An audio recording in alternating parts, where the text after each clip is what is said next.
Good afternoon to you all, and welcome to yet another The Walking Dead The Final Season video from yours truly. Originally, I wasn't planning on doing another video on the game until we got a lot more information on the final ever episode, Take Us Back, but following on from the release of episode 3, Broken Toys, which was arguably the best episode in the entire franchise, I'm now more excited than ever for the final ever episode, so I decided to make this video with some early theories and discussion about what could take place in episode 4.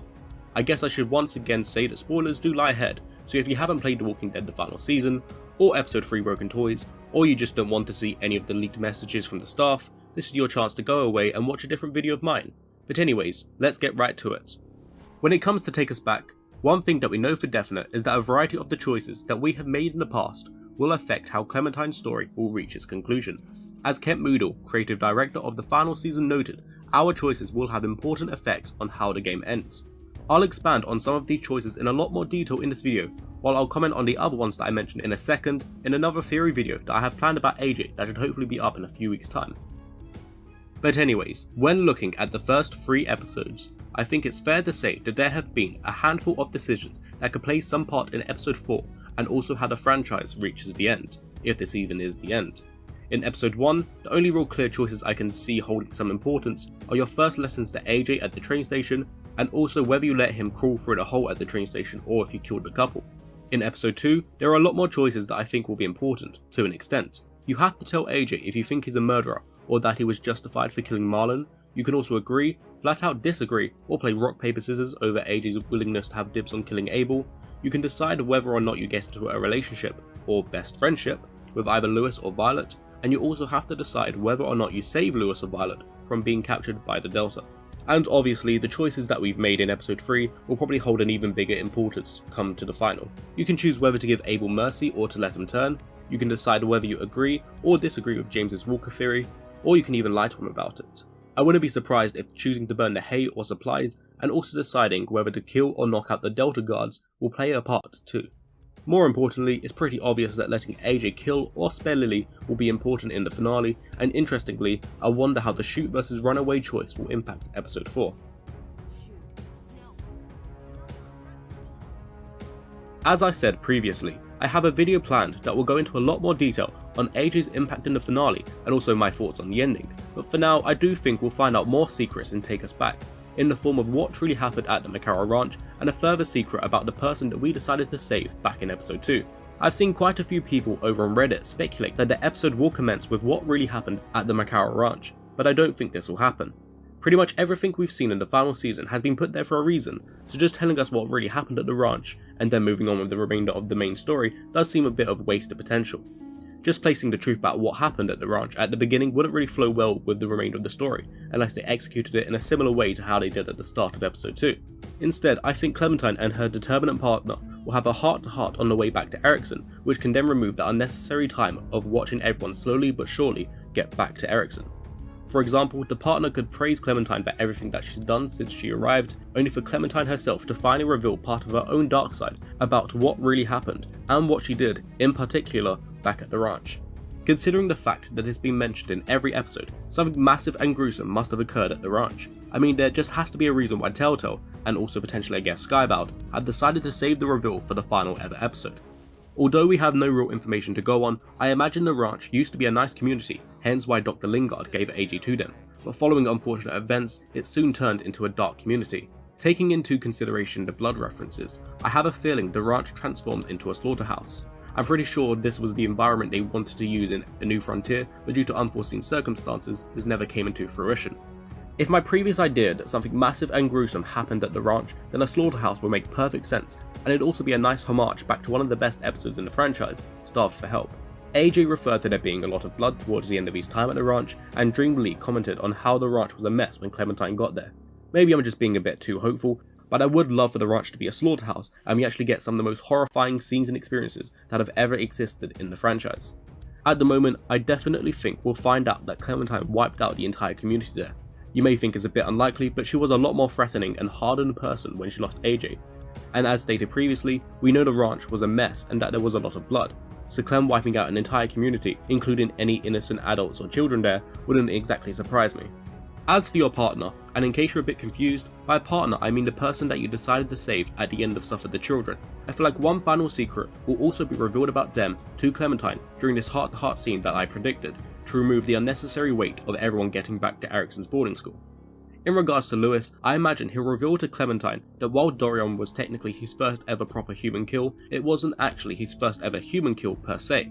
Back in episode 1, quite a few people saw on the credit screen that Lewis sympathised with Clementine when it came to killing a loved one, but neither Marlon or Violet did.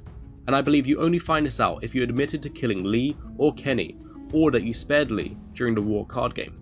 While this could have just meant nothing, it also did kind of insinuate that Lewis too was once forced into this position where he had to kill someone that he loved, but following episode 3, we know he didn't kill anyone related to him.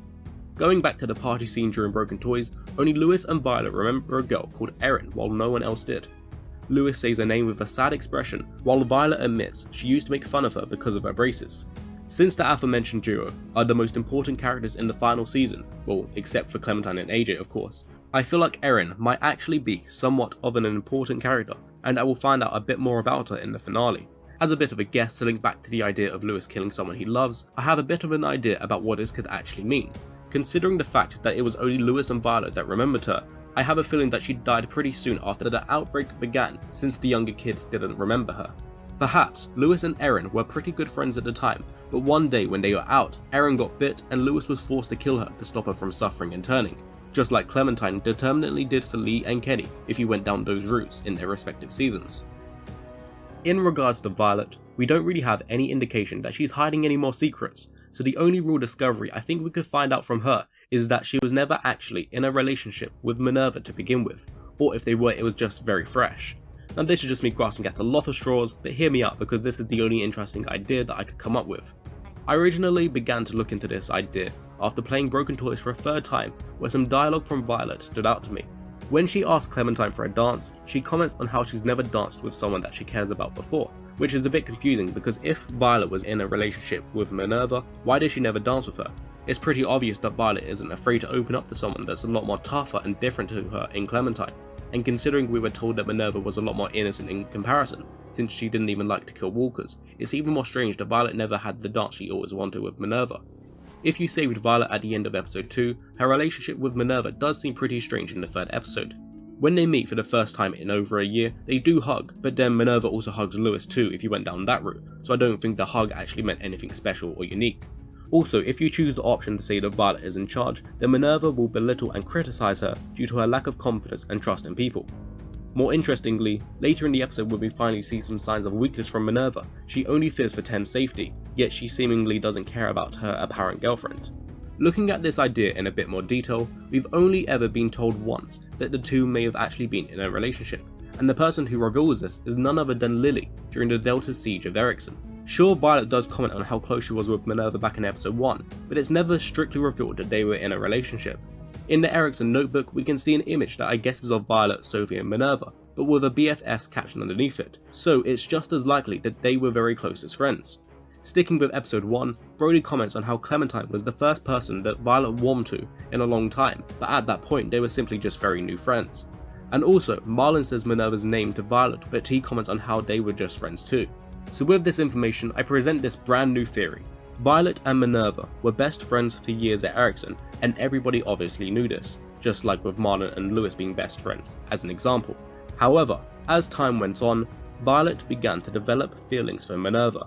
Perhaps she was her first ever love, and finally built up the courage to tell her this, but Minerva gave her a pretty confusing response, just like you can do with Clementine in episode 2, which could also be a further reason for her trust issues, and also why she never makes her feelings clear to Clementine, unlike Lewis. However, before Violet was able to find out the truth, that's when the incident occurred of Marlon making a deal with Abel for him to kidnap the twins to keep everyone else at Erikson safe. Violet, who's obviously hurt, has been mourning her supposed death ever since, and I guess it was around this time where she made the V+M carving at the fishing hut that you can see in episode 1. Brody, who I guess hunts for fish often, sees the carving and told Marlon about it, which is why he uses Minerva's name to try and emotionally manipulate Violet into siding with him at the end of episode 1. Meanwhile, prior to the siege, Minerva tells Lily everything, which is why she also uses their relationship that never happened to try and emotionally manipulate Violet into being captured and also joining the Delta.